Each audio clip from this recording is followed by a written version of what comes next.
Welcome to Astrolopher. Elevate your thinking.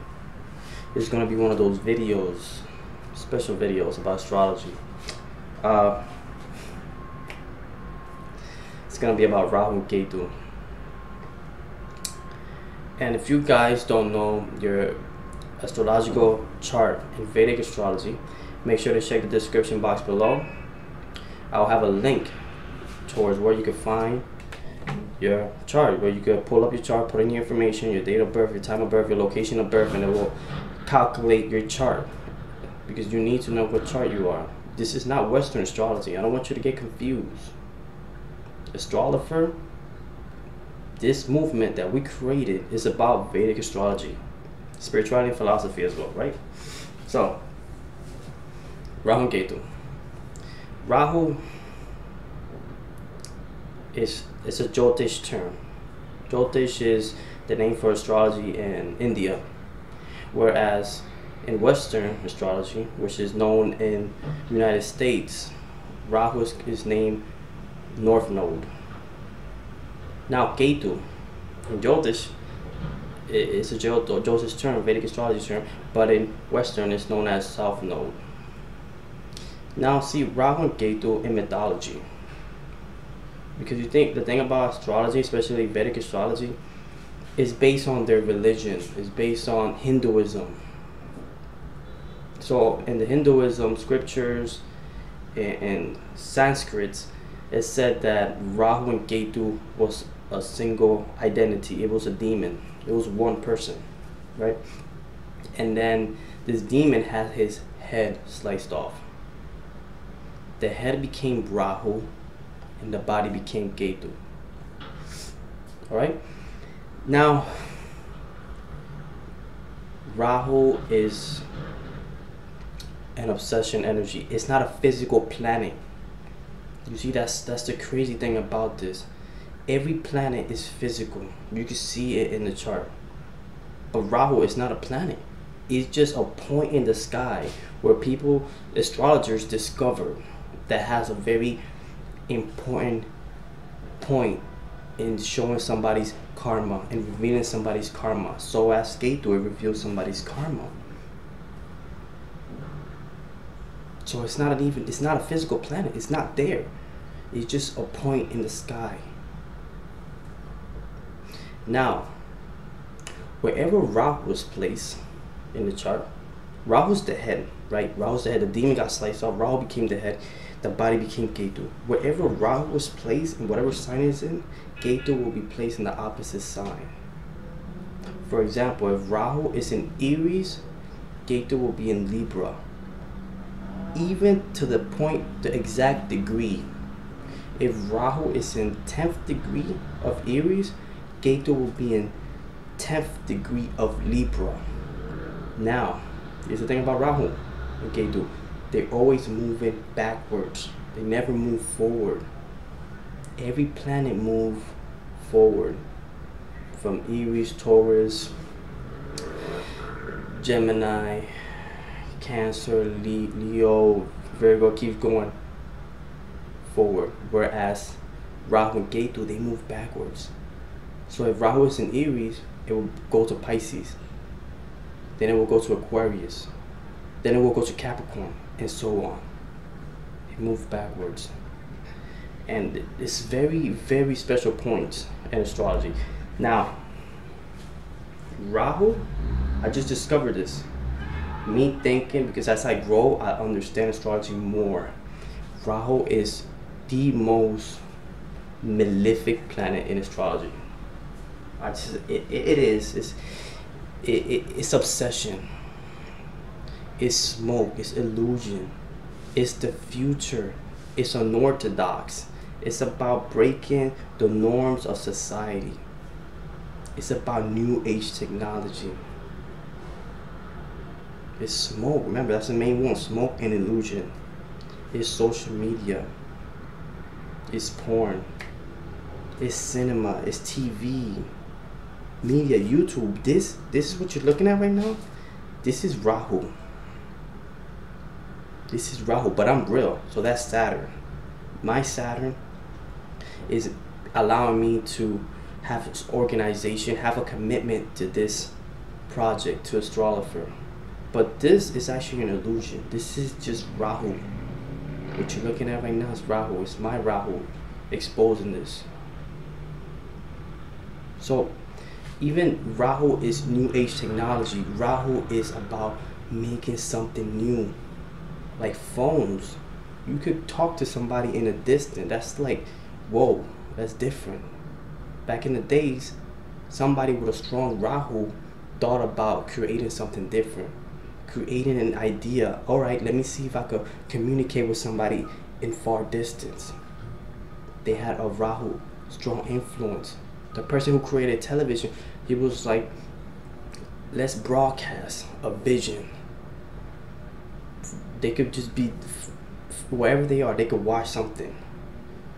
Rahu created a plane, flying planes, cars, new cars, foreign cars, all these sports cars that come out. It's all Rahu.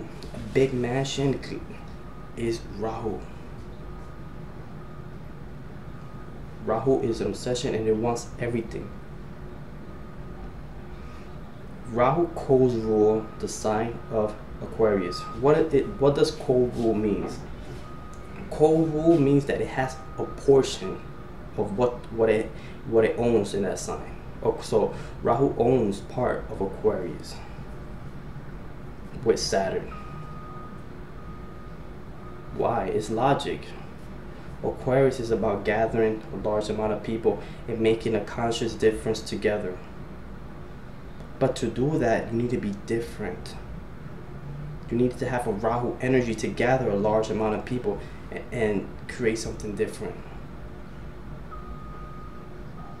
So Rahu is very important. Rahu is the future.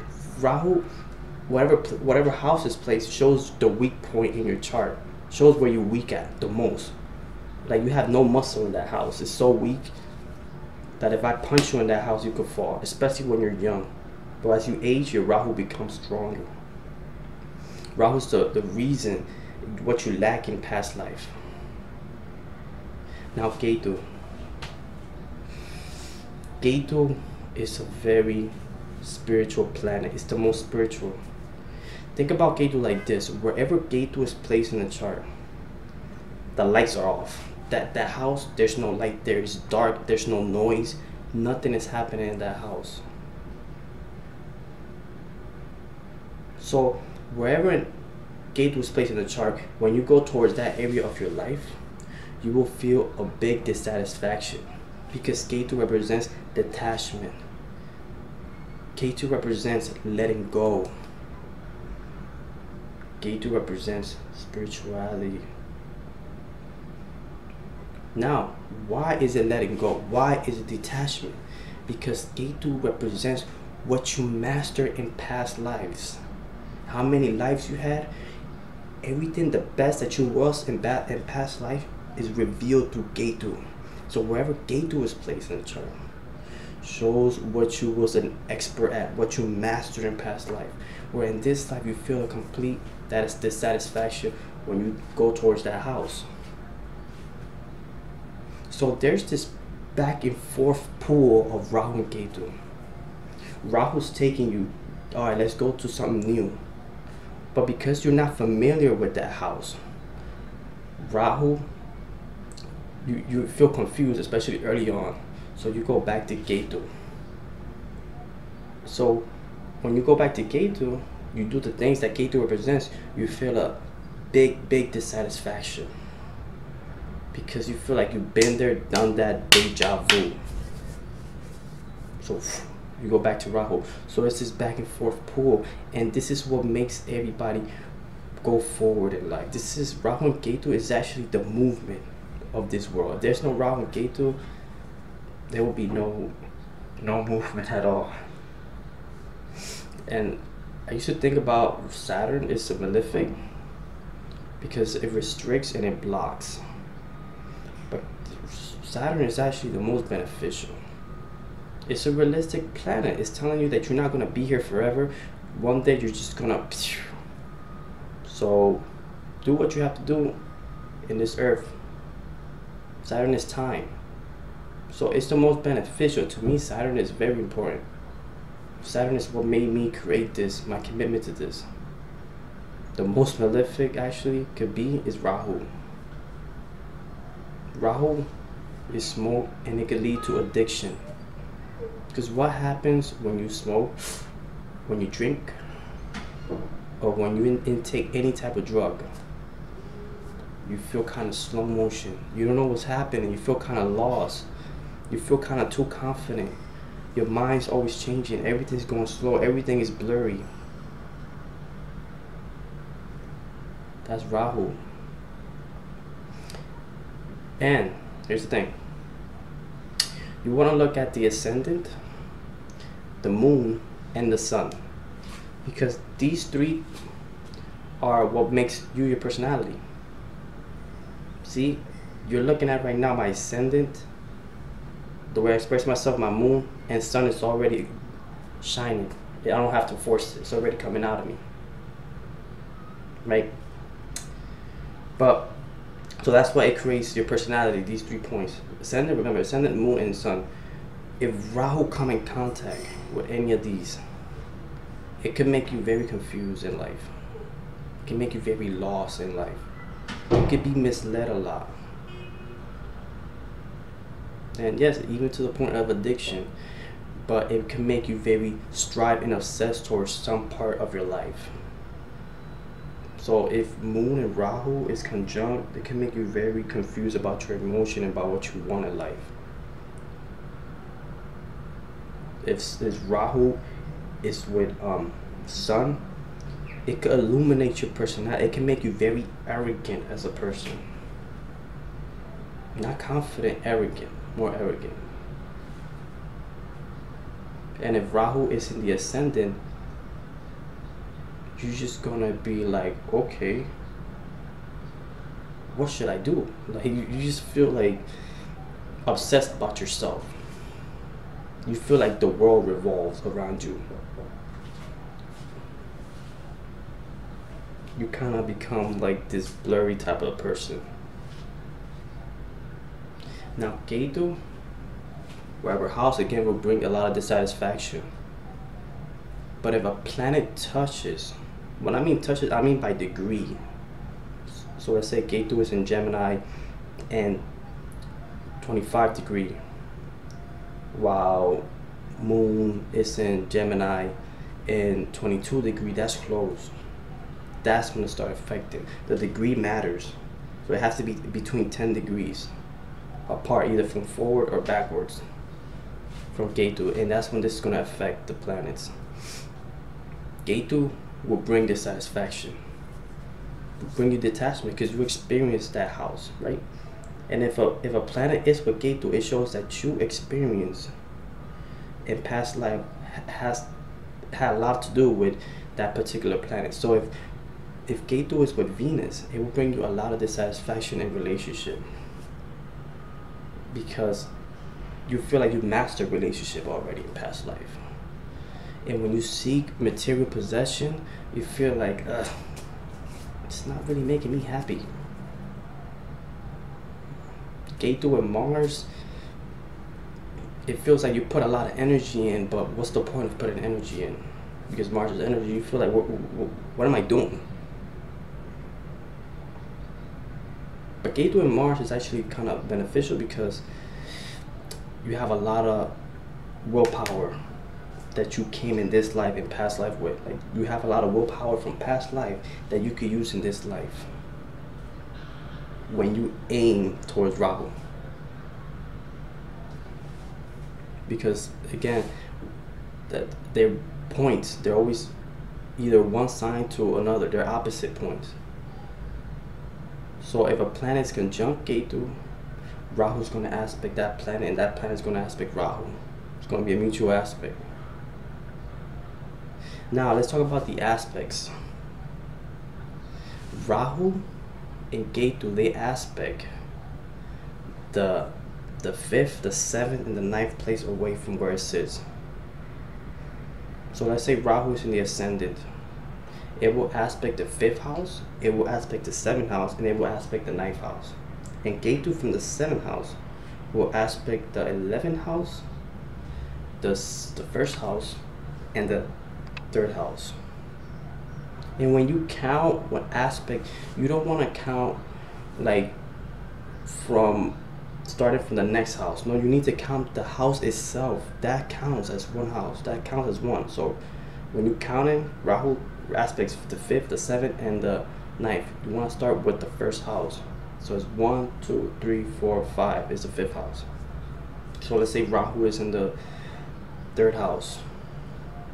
Rahu will aspect the 7th, the 9th, and the 11th. And then Ketu is going to be in the 9th. It will aspect the ascendant, the 3rd house, and the 5th house. And if a planet sits in these houses, that planet will also will be affected by these qualities. Even depending on the degree, it will even be similar to if it was conjunct. So the thing about Rahu, if you want to have that big success in life,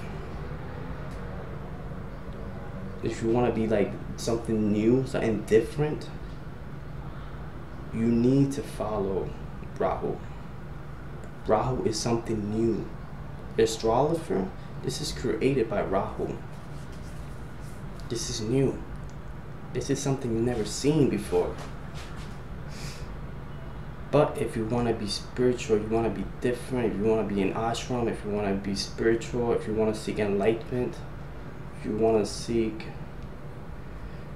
reach another realm in this world, stop the reincarnation cycle, go towards Ketu. But Ketu is very difficult to tap in. Ketu is very, very hard to tap in. Because Rahu is an obsession. It's telling Ketu to come over here. Come over here. Stop going to there. You're already used to that.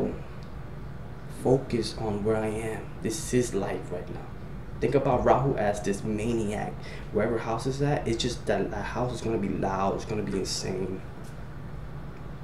And when Rahu touches a planet, it explodes the quality of that planet. Let's say Rahu is with Mars. Then this person could be very muscular. Could be very could have a strong will to succeed. Could be a bodybuilder. Could be a police officer, always going out taking action. Rahu makes somebody very strong if it's with Mars. So make sure to just know these 2 points, because they're very important points to show your karma. Ketu shows your past karma. Rahu shows your future and what you should be aiming for. But again, that's if you want to be something different. If you want spiritual enlightenment, seek for Ketu. Right? Thanks for watching, guys. Make sure to like, share, and subscribe for much more video about astrology, spirituality, and philosophy. Because this movement is beautiful. Thank you, my people.